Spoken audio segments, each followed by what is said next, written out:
Türkiye Devleti'nde zahmet çektirilme aman asallarının Türkiye'yi kabul et.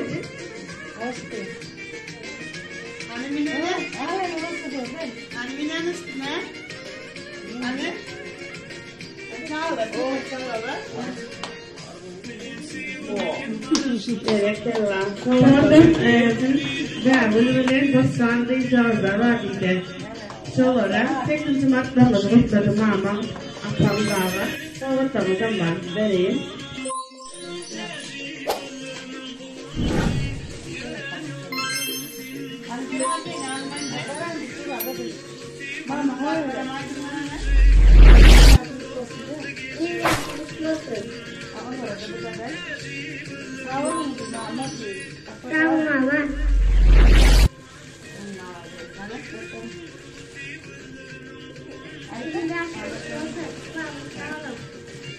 Second Mart bayramımızdan kutlu olsun.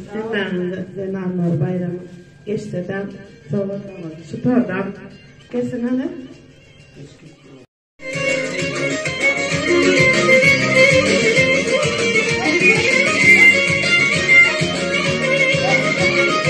Öncelikle